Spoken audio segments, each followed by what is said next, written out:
Hello मेरे प्यारे बच्चों, डियर गर्ल्स, डियर बॉयज़, आप सभी के लिए मैं लेके आ चुका हूँ PA01 का लाइव पेपर सॉल्यूशन।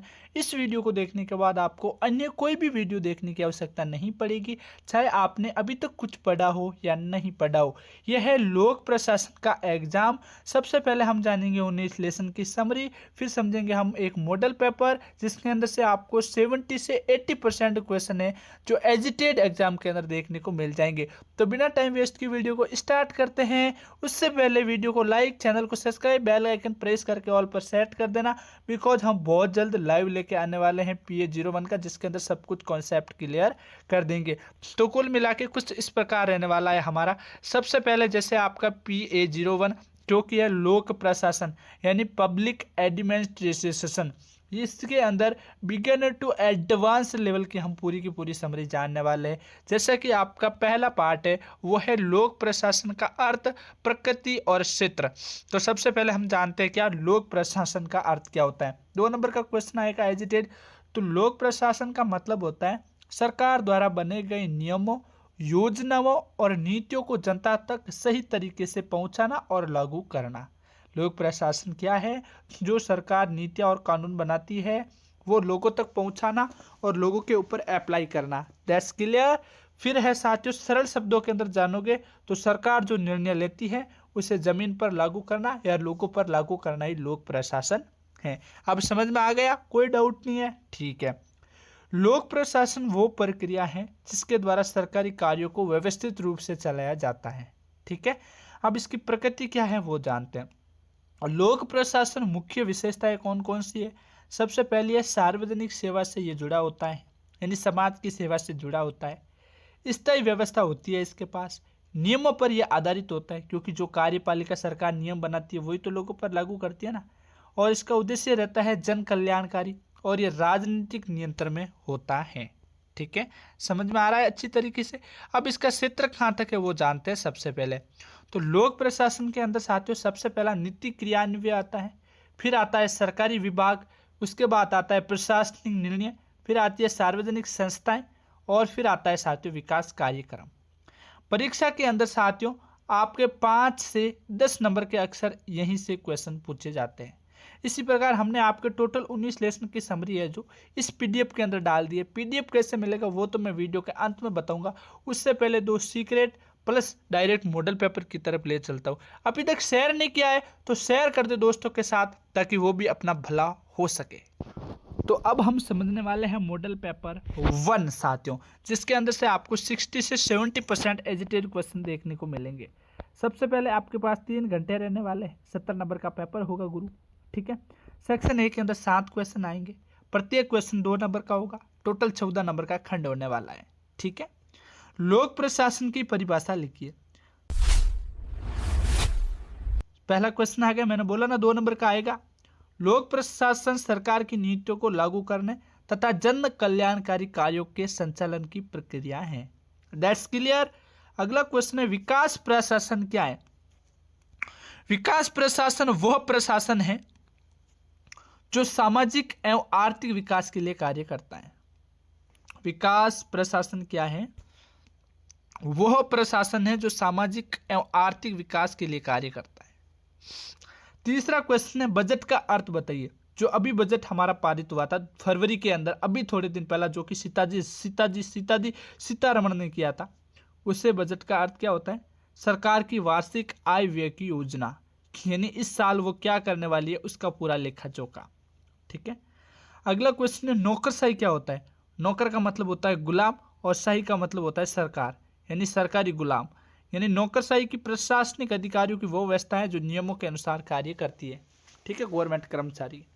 प्रशासनिक उत्तरदायित्व क्या होता है? तो अधिकारियों द्वारा अपने कार्यों के लिए उत्तरदायी होना ही प्रशासनिक उत्तरदायित्व है। यानी जो अधिकारी होते हैं वो अपने कार्य के प्रति उत्तरदायी हो, वही प्रशासनिक उत्तरदायित्व है। ठीक है। अगला क्वेश्चन मोस्ट इंपोर्टेंट है, 1000% इंपोर्टेंट है कि तुलनात्मक लोक प्रशासन क्या है? तो विभिन्न देशों की प्रशासनिक प्रणालियों की तुलना क्या कहलाती है? तुलनात्मक अध्ययन। यानी 195 कंट्री है। अब जैसे कि चाइना और इंडिया के प्रशासनिक यानी प्रशासन कैसा है उसके बारे में तुलना की जाए तो वो प्रशासन है, तुलनात्मक प्रशासन है। ठीक है। अगला क्वेश्चन है विकेंद्रीकरण का अर्थ क्या होता है? विकेंद्री मतलब बिछड़ना, यानी शक्ति को केंद्र से नीचे के स्तरों तक बांटना विकेंद्रीकरण कहलाता है। यह केंद्र है दिल्ली, राजस्थान राज्य है, जम्मू कश्मीर राज्य है, पंजाब राज्य है, इनके मध्य क्या है? शक्तियों का बांटना क्या कहलाता है? विकेंद्रीकरण यानी बिखेर देना। That's clear. 7 में से 5 क्वेश्चन आपको देखने को मिल सकते हैं, ठीक है। अब सेक्शन बी के बारे में बढ़ते हैं गुरु। सेक्शन बी के अंदर टोटल आपके कितने क्वेश्चन आएंगे? 2 ही क्वेश्चन आने वाले, 4 क्वेश्चन आएंगे, प्रत्येक क्वेश्चन होगा 7 नंबर का और 28 नंबर का पूरा सेक्शन बी आने वाला है, ठीक है। पहला क्वेश्चन आएगा विकास प्रशासन की विशेषता समझाइए, यानी विकास प्रशासन क्या है उसकी विशेषता जानते हैं। सबसे पहले साथियों विकास प्रशासन होता है वो लक्ष्य पर प्रशासन होता है, यानी उसका लक्ष्य साफ होता है। दूसरा परिवर्तन उन्मुख व्यवस्था होती है। तीसरा साथियों ये होता है जन सहभागिता से, यानी जनता के सहयोग से। फिर होता है साथियों नवाचार से, योजनाबद्ध विकास से और संसाधनों का उचित उपयोग से जो है विकास की प्रमुख गति मिलती है। 9वां है वित्तीय प्रशासन के प्रमुख तत्व बताइए, यानी जो पैसा टक्कों वाला प्रशासन होता है उसके तत्व कौन कौन से होते हैं वो जानते हैं। सबसे पहले तो बजट निर्माण करते हैं जैसे कि कार्यपालिका होती है, ठीक है। फिर कर संग्रह यानी कितना टैक्स लगाना है, लेखा प्रणाली हो गई, लेखा परीक्षण हो गया, संसदीय नियंत्रण हो गया और वित्तीय अनुशासन हो गया। ये सब चीजें क्या कार्य करती है? ये सब चीजें वित्तीय प्रशासन के अंतर्गत आती हैं, ठीक है। फिर आपका साथियों 10वां क्वेश्चन है वो है नौकरशाही के गुण और दोष बताइए। नौकरशाही क्या? नौकर मतलब सरकारी कर्मचारी अधिकारी, ठीक है। उनके गुण है विशेषज्ञता, नियमबद्धता और स्थायित्व, यानी उनमें खास क्वालिटी होती है, उनके नियम अच्छे रहते हैं, कड़क रहते हैं और स्थायित्व है, यानी एक बार लग गए तो फिर वो परमानेंट हो जाते हैं। लेकिन इनके दोष क्या है? लाल फीताशाही, निचोर होते हैं साले, रिश्वतखोरी करते हैं, काम के अंदर विलंब करते, सबके लिए नहीं बस कुछ लोगों के लिए दोष है, विलंब करते और कठोरता अपनाते।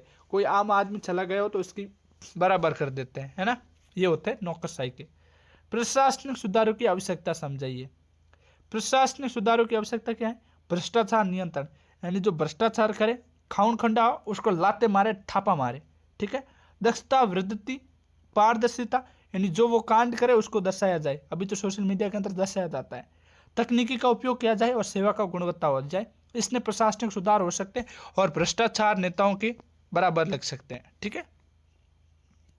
अगला क्वेश्चन है लोक प्रशासन में नैतिकता का महत्व क्या है। देखो भाइयों लोक प्रशासन के अंदर नैतिकता का महत्व क्या होता है? ईमानदारी होनी चाहिए, निष्पक्षता होना चाहिए, जन विश्वास होना चाहिए, उत्तरदायित्व होने चाहिए और नैतिक शासन होना चाहिए, ठीक है। अब सेक्शन साथियों सी के अंदर आपके कितने क्वेश्चन आएंगे? सेक्शन सी के अंदर आपको 2 क्वेश्चन करने, मैं आपको शॉर्ट के अंदर बता रहा हूँ, ठीक है। डिटेल एक्सप्लेन के अंदर हमने मॉडल पेपर 2 और 3 के अंदर डाल दिया है, इस पूरे बुक के अंदर डाला है। अभी ये वीडियो मैं आपके लिए नहीं लेके आने वाला था बट इसलिए लेके आया हूँ क्योंकि आपके बहुत सारे कमेंट आ रहे थे, ठीक है। तो 13वां आएगा भारत में विकास प्रशासन की भूमिका का वर्णन कीजिए, यानी भारत के अंदर विकास कैसे हो रहा है, उसकी प्रशासन कैसा है उसके बारे में बताना है।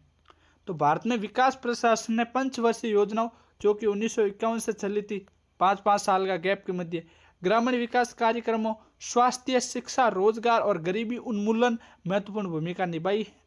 मनरेगा, स्वच्छ भारत मिशन, प्रधानमंत्री आवास योजना इसके प्रमुख उदाहरण हैं और इसके सामाजिक न्याय और आर्थिक विकास को भी बल मिला है, ठीक है।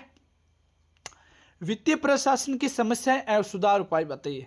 तो वित्तीय प्रशासन की मुख्य समस्याएं कौन कौन सी होती हैं? घाटा बजट, भ्रष्टाचार, अपव्यय और ऋण भार, ठीक है, ये प्रमुख होते हैं। सुधार क्या हो सकते हैं? पारदर्शिता, डिजिटल प्रणाली, दृढ़ ऑडिट और संसदीय निगरानी, ये प्रमुख रूप से अपन सही कर सकते हैं। तुलनात्मक लोक प्रशासन की अवधारणा क्या स्पष्ट कीजिए। यह विभिन्न देशों की प्रशासनिक प्रणालियों का तुलनात्मक अध्ययन है। फ्रेड डब्ल्यू रिग्स से प्रिज्मेटिक समाज मॉडल दिया है, इससे प्रशासनिक सुधार और वैश्विक सीख संभल होती है। अब साथियों अगर आपको ये पीडीएफ चाहिए तो पीडीएफ आपको लिंक डिस्क्रिप्शन के अंदर मिल जाएगी, यानी हमारे 12 महीने की मेहनत सिर्फ आप 1 घंटे के अंदर पढ़ सकते हो। और अभी इस पीडीएफ को डाउनलोड करने पर आपको 19 लेसन की समरी प्लस 2 और मॉडल पेपर फ्री के अंदर मिल जाएंगे, जिसे सिर्फ आप 30 मिनट के अंदर पढ़कर कल का एग्जाम क्रैक कर सकते हो। तो स्मार्ट स्टूडेंट कभी अपॉर्चुनिटी को मिस नहीं करता, लिंक डिस्क्रिप्शन के अंदर है, फटाफट इस पीडीएफ को डाउनलोड करके पढ़ सकते हो। वेबसाइट से खरीदने में कोई भी इशू आए डायरेक्ट व्हाट्सएप पे कांटेक्ट कर सकते हो, व्हाट्सएप नंबर भी मिल जाएगा, तो वहाँ से भी आप इस पीडीएफ को ले सकते हो। बाकी साथियों इस प्लेलिस्ट को देख सकते हो और वीडियो एक और आ रखा है, लाइव चाहिए तो कमेंट के अंदर लाइव करो, नेक्स्ट मॉडल पेपर चाहिए तो नेक्स्ट मॉडल पेपर लिखो, और बैक बेंच टू टॉपर वाला स्ट्रेटेजी वाला कोर्स देखना है तो इस पर क्लिक करो। बाकी जय हिंद, जय Bharat. Share this video your friends. क्या बोल रहा हूँ, शेयर शेयर शेयर, मतलब दोस्तों के साथ शेयर करना। Bye bye, love you, take care.